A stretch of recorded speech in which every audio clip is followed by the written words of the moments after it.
Welcome to another short story, uh, Echoes of a Hidden Light. Chapter 1. The Signal Below.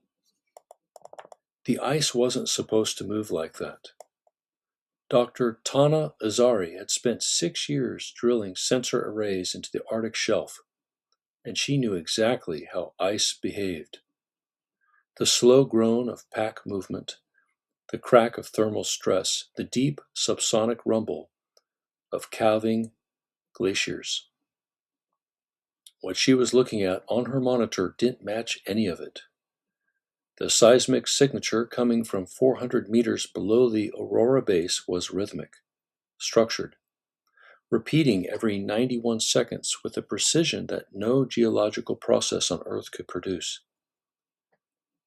She called the team in at 3 a.m. Roman got there first, still pulling on his jacket, and took one look at the readout. "That's not natural." "No," Tana said, "it's not."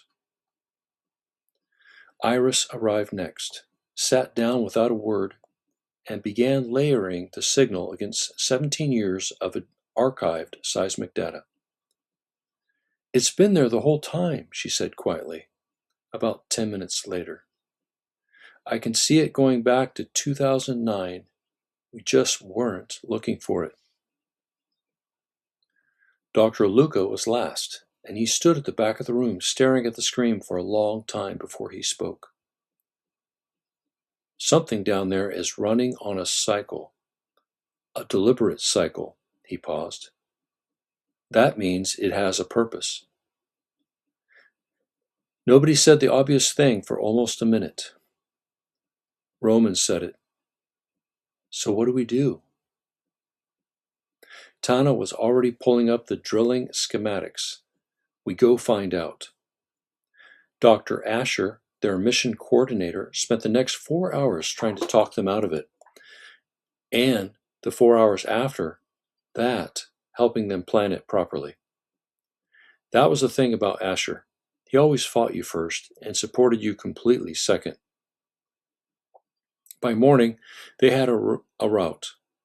A thermal bore through 400 meters of ancient ice, following the signal to its source. What they didn't have was any idea what they'd find when they got there. Olivia found out about the drill plan through the base's shared operations log. She was there as an independent environmental observer, a compromise Tana had agreed to 6 months earlier to keep the Arctic Council off their backs.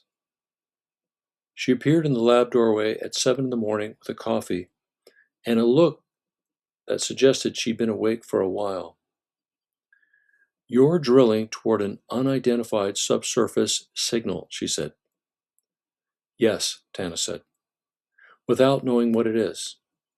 "That's generally how you find out what things are," Tana said. Olivia looked at the bore path schematic on the wall. "And if disturbing it causes a problem?"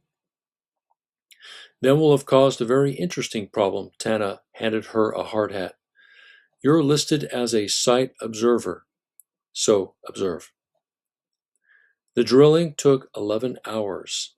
At 380 meters, the thermal bore broke through into open space, a cavity where there should have been solid rock, and the signal stopped. In the sudden silence, nobody moved. Then the lights came on.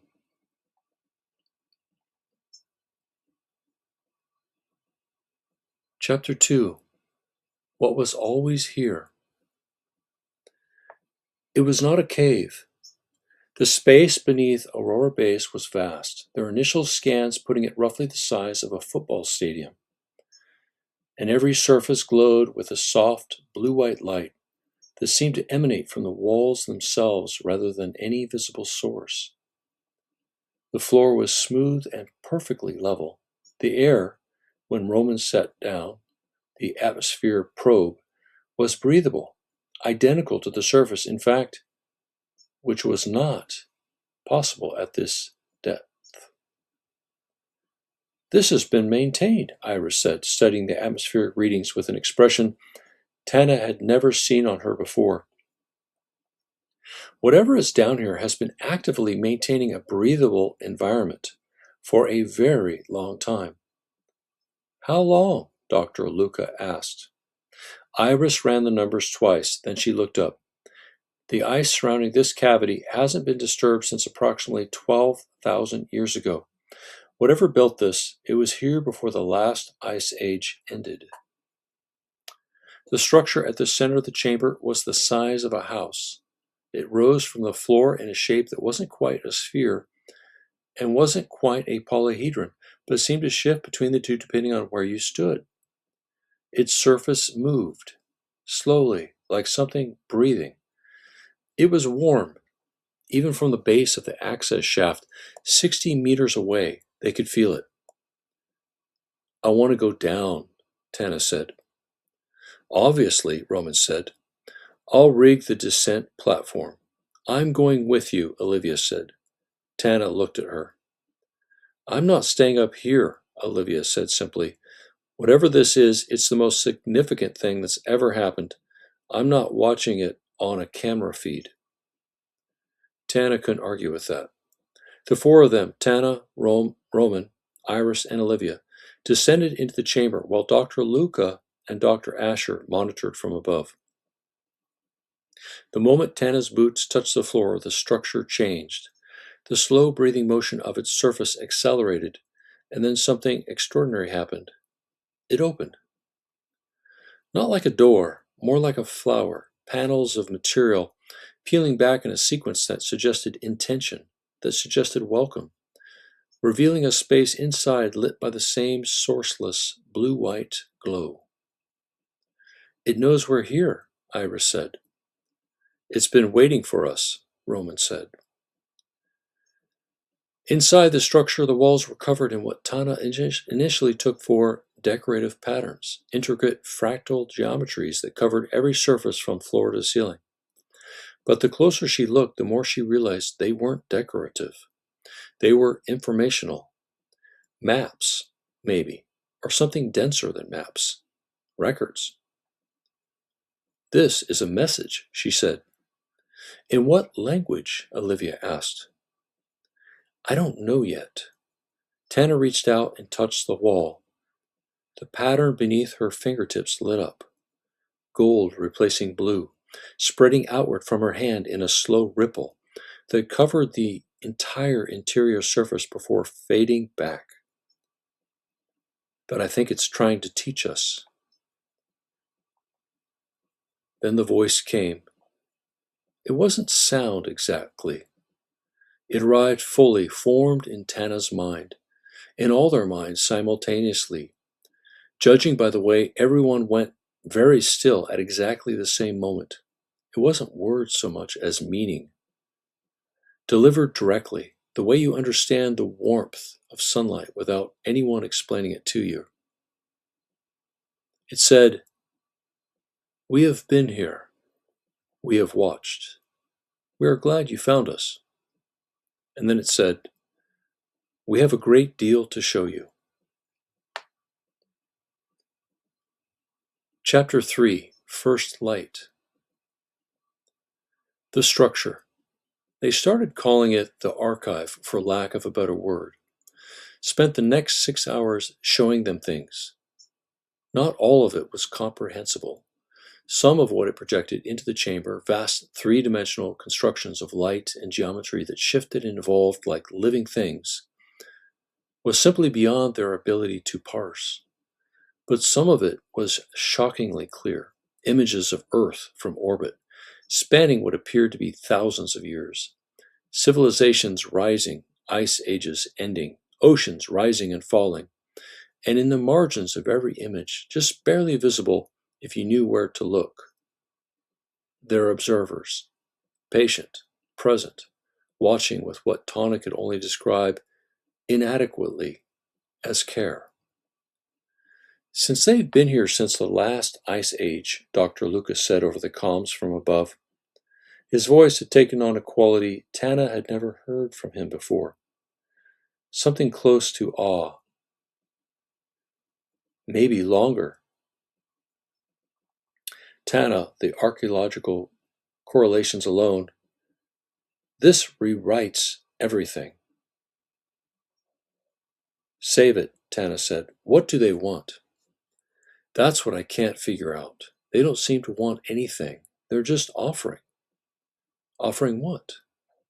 A pause. Everything they know. Roman stood in the center of the chamber with his arms crossed, scanning the walls, the light, the slow movement of the archive's outer structure. So they watched us for 12,000 years and never said hello. Why now? The answer came not from Dr. Luca, but from the archive itself. That same wordless transmission landing in all their minds at once. You were not ready before. You are not fully ready now, but you are close. And there is not much time. Olivia had been quiet for most of the 6 hours, moving slowly around the interior of the archive, studying the wall patterns with the same intense focus she brought to everything. Now she stopped. Not much time for what? The archive showed them. What filled the chamber next was not abstract geometry, it was data, specified, quantified, brutally clear. Climate projections, ocean acidification curves, atmospheric carbon trajectories. Numbers Tana recognized because she'd spent her career staring at them.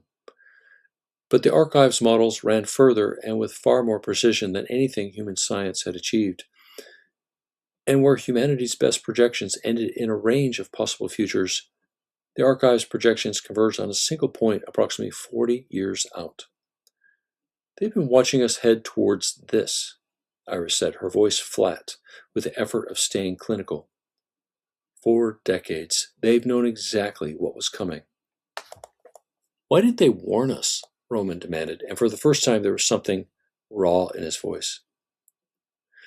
We could not intervene, only observe until you found us. A pause.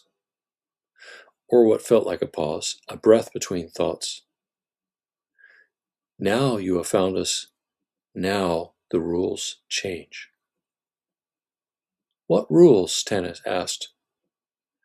Ours. And there was something that felt unmistakably like warmth. We would like to help, if you will let us. Tana stood in the blue-white light of a structure built before human civilization existed, surrounded by her team, Roman with his jaw set, Iris blinking fast, Olivia with tears she clearly wasn't going to acknowledge running down her face, and felt the full weight of the moment settle onto her shoulders. 12,000 years of patience. A species that could have announced itself at any point and chose instead to wait, to watch, to hope that humanity would find its own way to the door. She looked at her team. Roman gave her a nod. Iris gave her a nod. Olivia, after a moment, gave her a nod. Tana turned to face the center of the archive, to face whatever presence lived inside it, and spoke for her entire species with the only words that felt adequate. Show us everything. The archive blazed gold from floor to ceiling, and the real conversation began.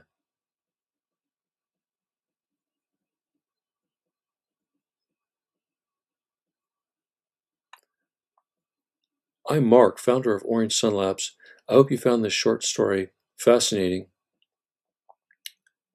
And if you would like more, or just would like to comment, I would love to hear your comments below. I'm considering of opening up a community, a free community, where people can discuss where they would like the direction of these stories to go. You could help shape the future of these stories, or even what stories might be considered to animate with my voice. So thank you for stopping by, and I hope you enjoyed. Have a nice day.